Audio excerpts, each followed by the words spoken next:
The office building was quiet that night, too quiet. Only the soft sound of a mop touching the floor could be heard.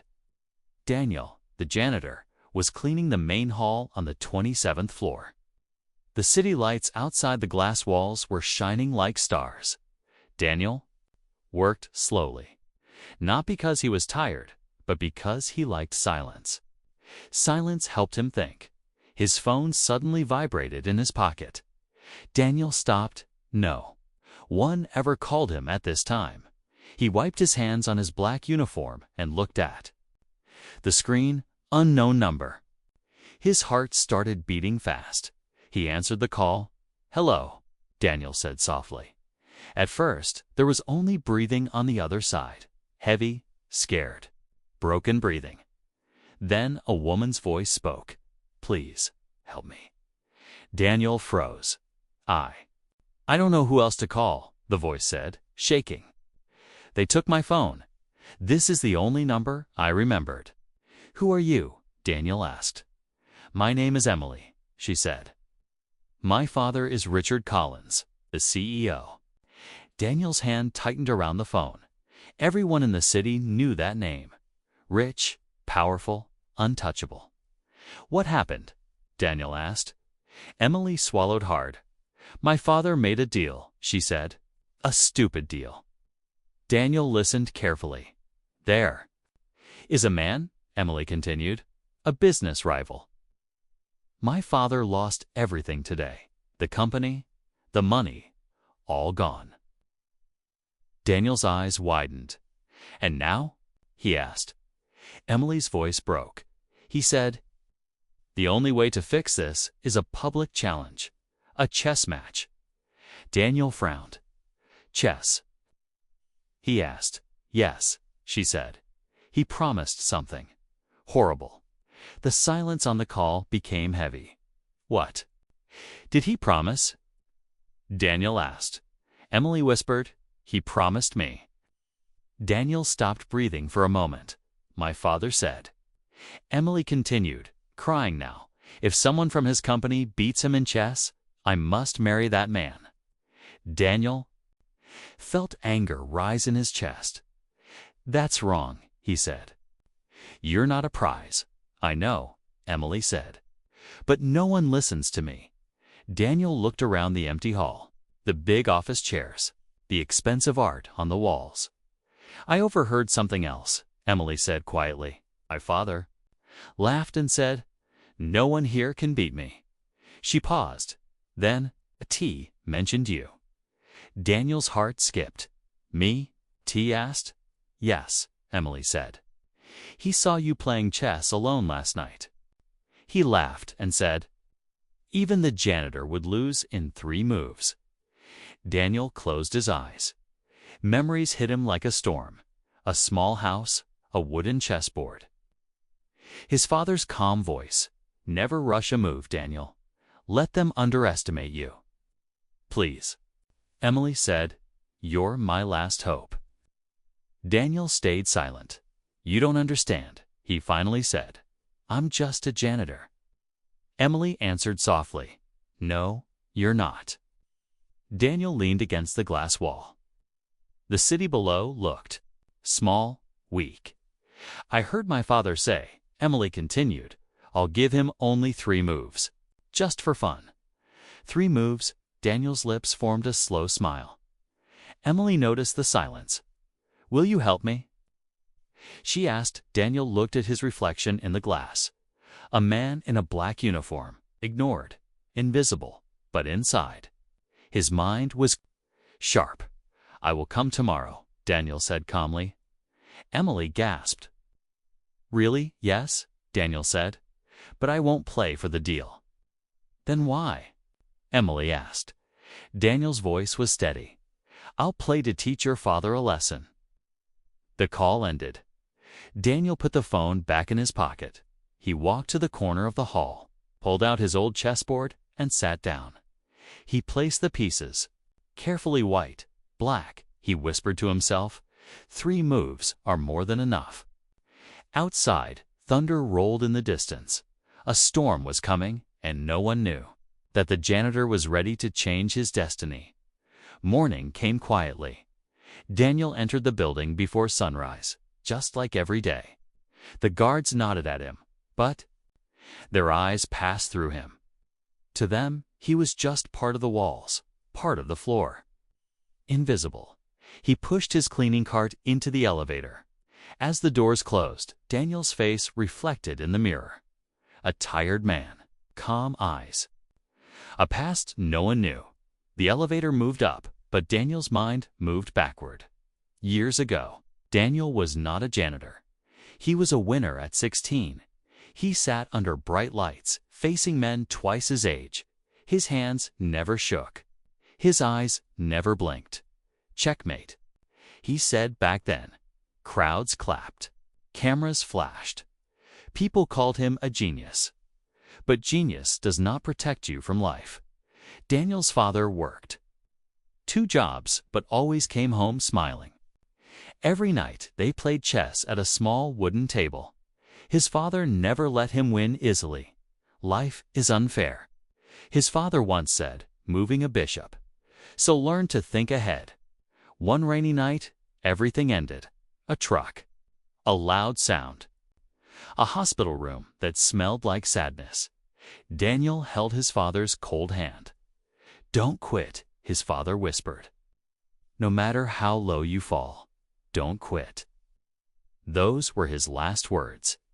Daniel lost everything after that. School, support. Dreams. Chess trophies meant nothing when there was no food at home. He sold them one by one, gold, silver. Gone. Soon. The janitor job was all he could find, and the world forgot him. Back in the present, Daniel cleaned the CEO floor, the same floor, where powerful people laughed, planned, and judged. He wiped a glass table where million-dollar deals were made. He remembered Emily's voice from the night before. You're my last hope. Daniel stopped cleaning. For the first time in years, doubt touched him. What if I lose it? He whispered. He imagined the crowd laughing again. A janitor trying to be a hero. He shook his head. No, he said quietly. I didn't come this far to fear noise. In the corner of the office, Daniel sat down during his break. He opened his old chessboard. Some pieces were chipped, some were faded. Like him, he set up the board slowly. Then something strange happened. A young intern stopped walking. The intern watched Daniel play alone. You play chess? The intern asked. Daniel nodded. You're good. The boy smiled. Daniel looked up and said calmly, I don't play to be good. I play to be ready. The intern laughed nervously and walked away. Daniel returned to the board. Elsewhere in the building, the CEO laughed loudly in his office. 3 moves, Richard said proudly. I'll finish him in 3 moves. People around him laughed. None of them noticed the quiet man downstairs. That afternoon, Daniel received a small message. Emily, thank you for coming tomorrow. I'm scared. Daniel typed slowly. Daniel, fear is loud. Skill is quiet. He put the phone away as the day ended. The building filled with voices, suits, perfume, confidence. Daniel walked among them with his cart. No one moved aside for him. No one looked down, and that was their biggest mistake. At night, Daniel stood alone on the rooftop. The wind was cold. The city lights blinked below. He closed his eyes and imagined the board. Every square, every move, not to win, but to end something. Ego, pride, arrogance. Daniel opened his eyes. Tomorrow, the world would see him, not as a janitor, but as a man who never stopped thinking, even when everyone stopped looking. The next day did not feel normal. From early morning, something strange filled the air. Whispers moved faster than elevators. Phones buzzed. Smiles hid cruelty. By noon, the whole building knew. The CEO versus the janitor. People laughed while pretending not to. Some shook their heads. Some waited only to record the moment of failure. Daniel entered the building through the back door, as always. But today, his steps felt heavier. Not from fear, from purpose. Inside the main hall, workers were already setting a table. A clean white chessboard. 2 chairs. One chair was leather. The other was plain. Daniel noticed that he said nothing. In the executive floor, Richard Collins adjusted his expensive watch. He looked at his reflection and smiled. A janitor? He laughed. This will be quick. His assistants nodded. They wanted to please him. 3 moves, Richard said again. Make it fast. I have meetings. Downstairs, Daniel cleaned one last glass wall. His hands moved slowly, carefully. A senior manager passed by and stopped. You really think you can win? My man asked, smirking. Daniel looked at him calmly. I'm not here to win, Daniel said. I'm here to finish. The manager laughed, confused, and walked away. At exactly 3 p.m., the hall filled with people. Employees stood in circles. Phones pointed forward like weapons. Emily stood near the back. Her hands trembled. Her face was pale. She saw Daniel enter. He didn't look at her. He didn't look at anyone. He looked only at the chessboard. The CEO arrived with loud steps and louder confidence. Let's begin, Richard said, sitting down. He crossed his legs and smiled. Remember, he announced, you only get 3 moves. The crowd laughed. Daniel sat down quietly. He picked the black pieces. Richard raised an eyebrow. Brave choice. He said. Daniel said nothing. Move 1. Richard moved fast, aggressive. Showy C. Someone whispered. This is easy. Daniel watched. Not the piece. The pattern, then Daniel moved. Simple.com. Some people frowned. Moved to Richard. Attacked again. His smile grew wider. You're already trapped. Richard said proudly. Daniel did not respond. He moved his second piece.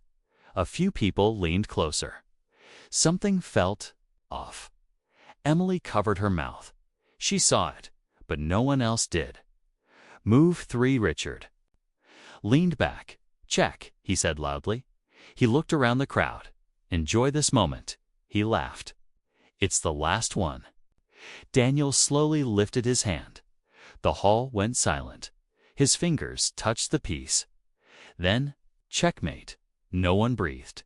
Phones froze. Someone dropped their cup. Richard's smile collapsed. What? He whispered. He leaned forward. He looked again. His face turned white. No, that's not possible. Daniel stood up. It is, he said quietly. The hall exploded with noise. What just happened? In 3 moves. How? Richard pushed his chair back hard. Who are you? He shouted. Daniel looked at him. A man you never saw. Daniel said. Emily's eyes filled with tears. Not of fear. Of relief, Richard stood there, broken and angry. The deal he made, the pride he showed, the mistake he ignored. All of it was now visible. Daniel picked up his jacket. This game is over, he said, but the lesson has just started. He walked away as people parted for him, for the first time. They made space. Hee-haw was still shaking from the shock. No one moved. No one laughed now. The chessboard sat quietly between the 2 chairs. Like it knew something everyone else had just learned. Richard Collins stood frozen. His hands trembled. His mouth opened, but no words came out. He had lost, not slowly. Not with excuses. He had lost in silence. Do it again, Richard finally snapped. Play again. The crowd watched nervously. Daniel did not sit down. There is no again. He said calmly. You asked for 3 moves. You got them. Richard's face burned red. This is a trick. He shouted. You cheated. Daniel looked at him. If I cheated, Daniel said, you would not be afraid right now. The words hit harder than any insult. Richard turned to his staff. Did anyone help him? Did anyone tell him what to do? No one answered. They all knew the truth. The CEO had been beaten. Fairly tap, Emily stepped forward. Her voice was small but strong. Father. Stop. Richard turned to her. This is your fault. He yelled. You distracted me. Daniel moved between them. Don't, he said quietly. The room went silent again. Richard stared at the janitor. No one had ever spoken to him like that. Asterisk, asterisk, Daniel spoke. But not loudly. I did not come here to humiliate you, he said. You did that to yourself? He pointed to the board. You thought power means control, but power without respect is weakness. People lowered their phones. Some felt ashamed. Richard laughed suddenly, a broken laugh. You think this means something? He said. You're still just a janitor. Daniel nodded. Double quotes, yes, he said. And you are still a man who gambled his daughter. That sentence cut the room in half. Emily's tears fell. Richard's knees shook. For the first time, fear replaced ego. He looked around. No one supported him, no one clapped, no one smiled. Daniel continued. I cleaned this building for years. I heard your meetings, I saw your deals. He looked at Richard. You don't lose because of bad luck. You lose because you don't listen. Richard collapsed into the chair. His shoulders dropped. I built everything, he whispered. I deserve respect. Daniel shook his head. Respect is not built with money, he said. 'Tis built with how you treat people you think are small. Emily walked to Daniel.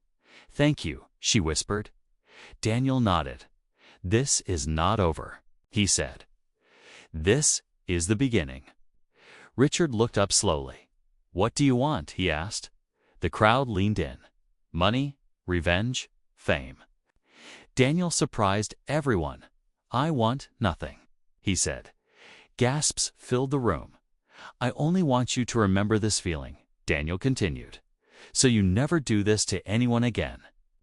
Daniel turned and walked away. No applause followed him. Something stronger did. Silence. The kind that stays outside the hall. Daniel paused. He breathed deeply. Behind him, a powerful man sat broken. In front of him, a world that finally noticed, because sometimes my loudest victory makes no sound at all. Daniel walked out of the hall slowly. The doors closed behind him with a soft sound. But inside his chest, something was still shaking. For years, he had been invisible. Now, everyone had seen him. He did not feel proud. He felt tired in the hallway. People stood quietly as Daniel passed. Some looked down. Some looked at him with respect. None of them laughed. That silence felt heavier than all the noise. Before Emily followed him, Daniel, she called softly. He stopped. She stood a few steps away, afraid to come closer. I don't know how to. Thank you, she said. Daniel turned. You don't have to, he replied. You were never the problem. Emily swallowed. My father? He will never be the same. Daniel nodded. Neither will you, he said gently. Pain changes people. The question is how. Back in the hall, Richard Collins sat alone. The crowd had left. The chessboard was still there. He stared at it like it was a mirror. 3 moves. 3 simple moves. He replayed them in his head again and again. For the first time in his life, he felt small. Richard remembered something from his past. A young boy. Poor clothes. Big dreams. He remembered how people once laughed at him too, at some point. He had forgotten that pain, and he became the one who laughed. In his office, Richard called his assistant. "Cancel all meetings," he said quietly. The assistant hesitated. "All of them?" she asked. "Yes," Richard replied. "I need to think." Daniel went back to work that evening. He picked up his mop again. The same floors, the same walls. But something was different. People greeted him. "Good evening, someone," said. Daniel nodded back. Respect felt strange in his hands. Later that night, Daniel sat alone on the rooftop. The city lights blinked like thoughts. He took out his old chess piece, a small black knight he always carried. His father's voice echoed in his mind. Winning is not beating someone. Winning is becoming better. Daniel closed his eyes. He wondered if today had made him better. Below, in the CEO office, Richard stared out of the window. The city looked different from this height now. Not smaller, just human. He picked up the phone. "Bring Daniel to my office tomorrow morning," he said. His voice was not proud anymore. It was careful. The next morning, rumors spread again. But this time, they sounded different. Not mocking, curious. Daniel stood in front of the elevator. He took a deep breath. He did not know what waited upstairs. A reward? An apology? Another test? He only knew one thing. Whatever happened next would change more than his life. As the elevator doors closed, Daniel looked at his reflection. Not a janitor, not a champion. Just a man who had faced power and did not bow. Some moments do not last long, but their weight stays forever. And that single game of chess had already begun to rewrite many lives. The elevator moved up in silence. Daniel stood inside, hands calm, eyes steady. Each floor passed slowly, like time giving him space to think. He remembered every moment of his life that led here. The trophies sold, the nights alone, the floors cleaned while others dreamed big. The elevator stopped.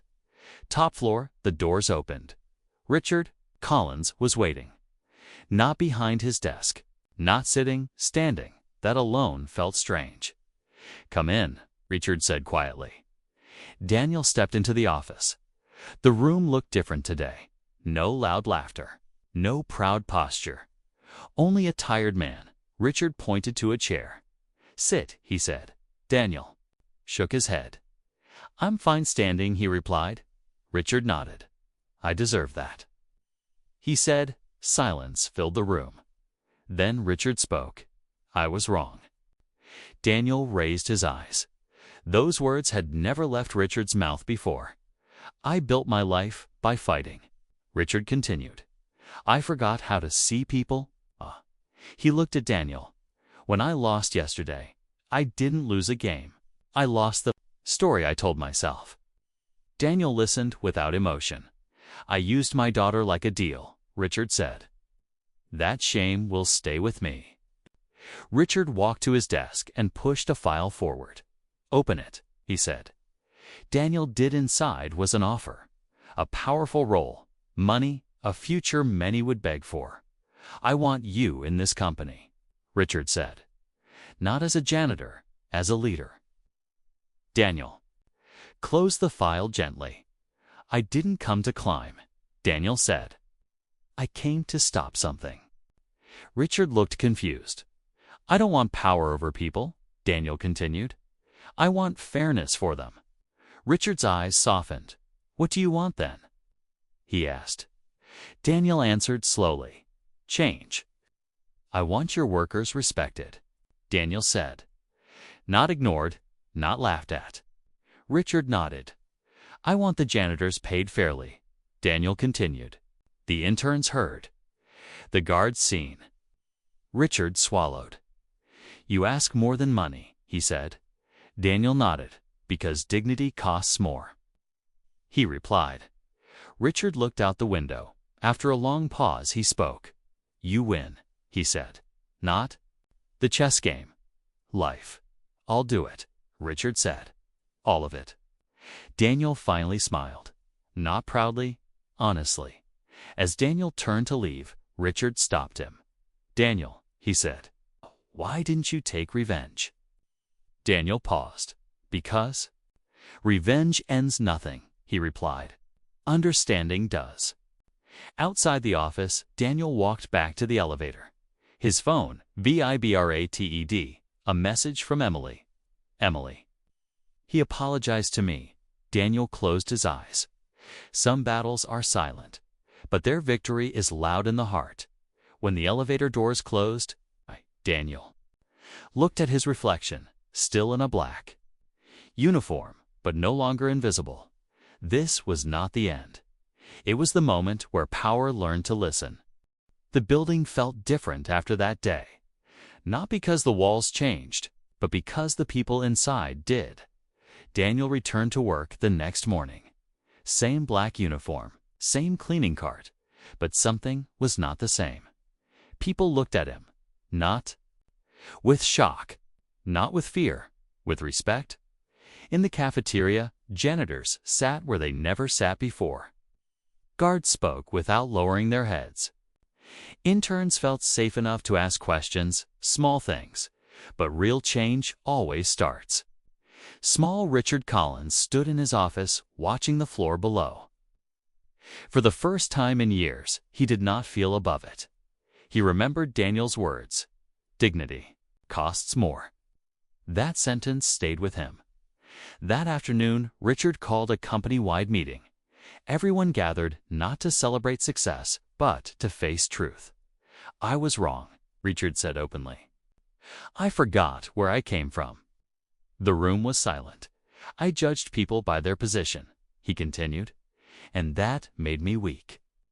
Then he looked at Daniel. "This man reminded me what strength really is." Applause filled the hall. Daniel lowered his head. Emily stood beside her father. She was no longer afraid. After the meeting, she walked to Daniel. "You didn't just save me," she said. "You changed him." Daniel smiled softly. "People change when they are ready," he replied. Days passed, new policies came. Fair pay, respectful treatment. Daniel was offered the leadership role again. This time he accepted. But with conditions, he kept his desk simple, his door open. He listened. One evening, Daniel stayed late. He found the old chessboard in the hall. He sat down, moved a piece. A young cleaner stopped and watched. "Can you teach me?" the boy asked shyly. Daniel nodded. "Sit," he said. Outside, the city lights blinked. Inside, a lesson was being passed on, not about chess, about life. Daniel never talked about that match. Again, he didn't need to. The real victory was not checkmate. It was change. Because sometimes the strongest move is not on the board, it's in the heart.